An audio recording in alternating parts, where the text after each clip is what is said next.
This is Tamara, and this is my presentation on the history and use of the fountain pen. The origins of the fountain pen are largely a mystery. It is most commonly known as an instrument of the 20th century, but it is still in use today. The Fountain Pen Network is an online international forum for fountain pen users, and they estimate that there are more than 60 contemporary fountain pen manufacturers in existence around the world. There are many more individual craftspeople that will create a custom pen. The fountain pen is largely used nowadays by collectors, and it is not as easily found for the average communicator.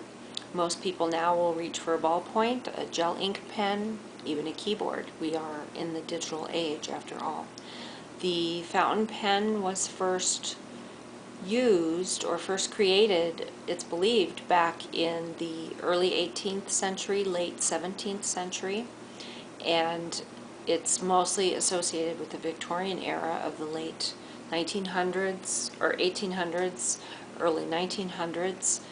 The heyday of the fountain pen really is the early 20th century, and that is largely due to some individual patents that were filed by Louis Edson Waterman. He is believed by many to be the inventor of the fountain pen. He is not.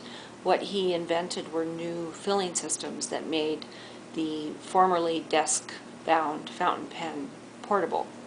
And I want to demonstrate here a filling system that was common in the early 20th century and uses the capillary action filling system.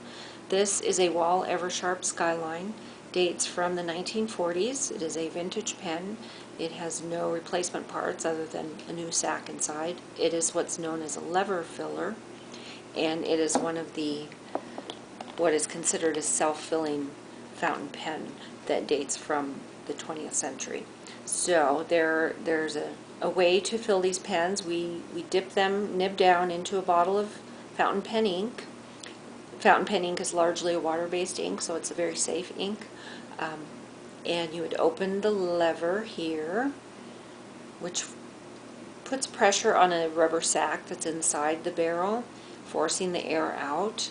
What happens after a few moments when you then close that lever is the air pressure equalizes, and in order to do that, it draws air in, and with that air, it draws in ink.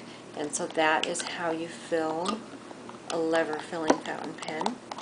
It's important to put your cap back on real quick there so you don't have a spill or have ink drying out. Of course, then you need to wipe your nib because it's a little messy dipping it in a bottle of liquid ink.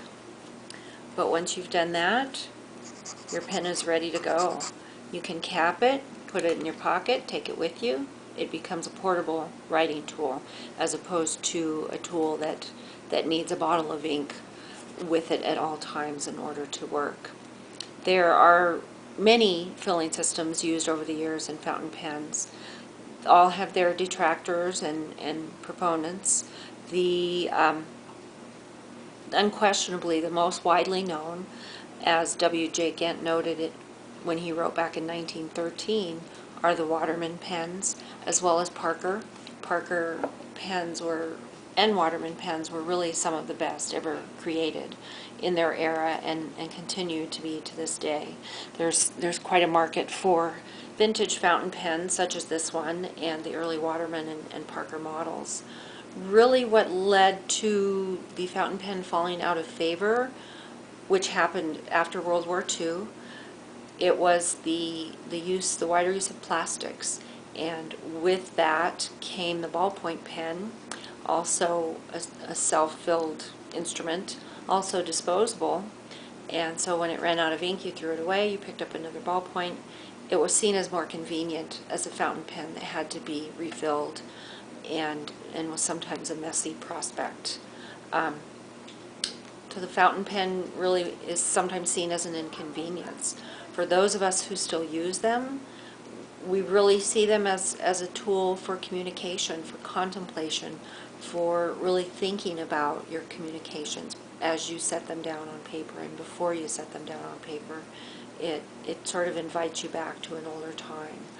There is inconvenience associated with the fountain pen. the mess, for one. There is a thread on the Fountain Pen Network titled, "What Color Are Your Fingers Today?" Clearly I need to make a post because my fingers are blue. But that is part of the fun of a fountain pen. An inconvenience clearly is in the eye of the beholder. Thank you.